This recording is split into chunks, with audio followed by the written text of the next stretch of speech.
आज हम बात करने वाले हैं दो बहुत ही ज़्यादा पॉपुलर इन्वेस्टमेंट ऑप्शन के बारे में, पीपीएफ और एसआईपी। अगर आप लॉन्ग टर्म इन्वेस्टमेंट की प्लानिंग कर रहे हैं और सोच रहे हैं कि कौन सा ऑप्शन आपके लिए बेटर रहेगा, तो ये वीडियो आपके लिए है। आज हम दोनों के फायदे, नुकसान और डिफरेंसेस के बारे में डिटेल में समझेंगे। ये भी देखेंगे कि 15 साल बाद आपको इनमें से कितना रिटर्न मिल सकता है। चलिए शुरू करते हैं और वीडियो में एंड तक जरूर बने रहिए।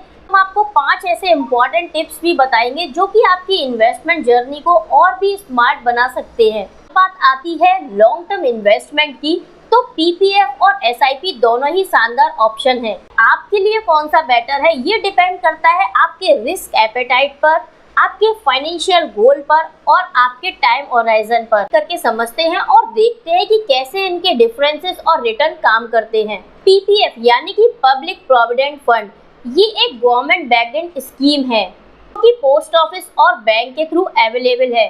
पीपीएफ एक लो रिस्क और गारंटेड रिटर्न वाला ऑप्शन है जो कि 15 साल के लॉक इन पीरियड के साथ आता है। इसमें आप हर फाइनेंशियल ईयर में मिनिमम 500 रुपए और मैक्सिमम 1.5 लाख रुपए तक का इन्वेस्टमेंट कर सकते हैं। पीपीएफ का सबसे बड़ा फायदा है कि इसके अंदर आपको गारंटेड रिटर्न देखने को मिलता है और इस पर मिलने वाली इंटरेस्ट भी टैक्स फ्री होती है। फिलहाल पीपीएफ का इंटरेस्ट रेट 7.1 पर एनम है जो कि हर क्वार्टर में गवर्नमेंट द्वारा रिव्यू किया जाता है।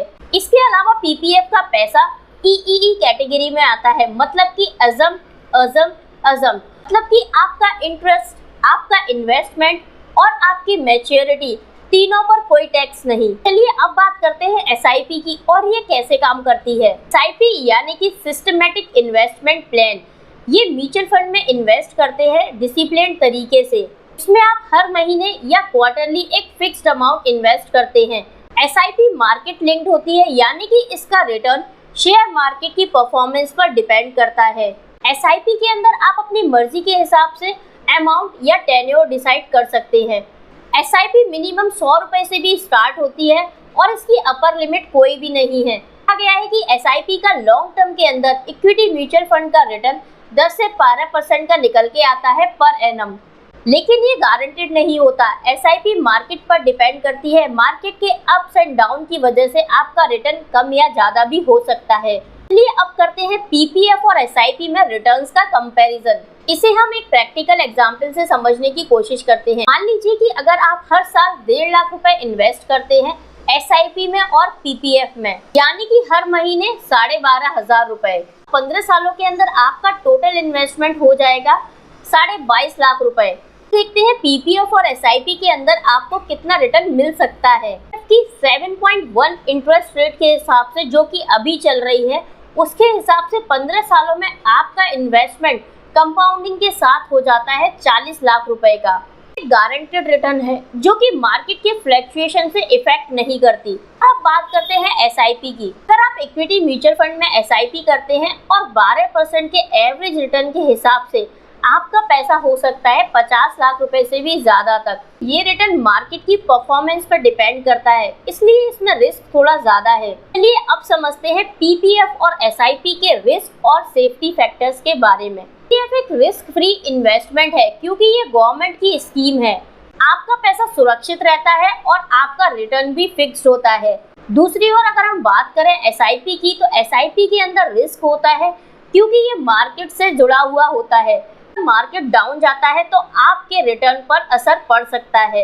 लेकिन एक फैक्टर ये भी है, लॉन्ग टर्म में इक्विटी म्यूचुअल फंड के थ्रू एसआईपी ने अच्छा रिटर्न अभी तक जनरेट करके दिया है। लॉन्ग टर्म के अंदर मार्केट के अप्स एंड डाउन बैलेंस हो जाते हैं, तो अगर आप थोड़ा सा रिस्क लेना चाहते हैं तो आप एसआईपी के थ्रू भी जा सकते हैं। अगर आप बड़ा रिस्क लेने के लिए तैयार हैं और बड़ा रिटर्न चाहते हैं तो आप एसआईपी की ओर भी जा सकते हैं। समझते हैं फ्लेक्सिबिलिटी और लिक्विडिटी के हिसाब से। पीएफ के अंदर लिक्विडिटी थोड़ी कम होती है क्योंकि आपका पैसा 15 सालों के लिए लॉक्ड हो जाता है, लेकिन आप इसके अंदर 7 साल के बाद पार्टली विड्रॉल भी कर सकते हैं। इसके अलावा पीपीएफ के अंदर आपको हर साल मिनिमम 500 रुपए इन्वेस्ट करने पड़ते हैं। एसआईपी थोड़ा ज्यादा फ्लेक्सिबल होता है। एसआईपी के अंदर आप अपनी मर्जी से अमाउंट घटा या बढ़ा सकते हैं। एसआईपी को आप कभी भी पॉज कर सकते हैं या विड्रॉल कर सकते हैं फंड टाइप के हिसाब से।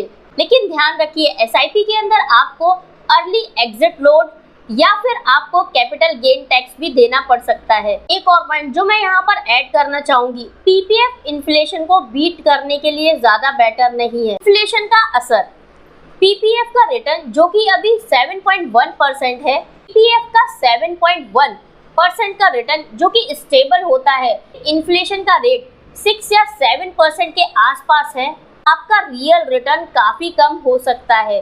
दूसरी ओर एसआईपी का 12% रिटर्न आपको इन्फ्लेशन में बीट करने के लिए ज्यादा इफेक्टिव हो सकता है। लॉन्ग टर्म के लिए एक स्मार्ट स्ट्रेटेजी ये हो सकती है कि आप अपने पोर्टफोलियो में पीपीएफ और एसआईपी को दोनों को बैलेंस करें, यानी कि पीपीएफ से सेफ्टी और एसआईपी से ग्रोथ। तो दोस्तों ये था पीपीएफ और एसआईपी का एक डिटेल कंपैरिजन। तो दोस्तों अब आपको डिसाइड करना है कि आपके फाइनेंशियल गोल के लिए कौन सा ऑप्शन बेटर है, गारंटीड रिटर्न वाला पीपीएफ या मार्केट लिंक्ड एसआईपी। अगर आप दोनों के कॉम्बिनेशन को चूज करते हैं तो आपके रिस्क और रिटर्न का परफेक्ट बैलेंस बन सकता है। तो अगर ये वीडियो आपको पसंद आई हो तो लाइक जरूर कीजिए, चैनल को सब्सक्राइब कीजिए ताकि पर्सनल फाइनेंस से जुड़ी हुई और इन्फॉर्मेटिव वीडियोस आप तक पहुंच सके। और अगर आपका कोई भी सवाल है तो आप कमेंट सेक्शन में जरूर पूछ सकते हैं।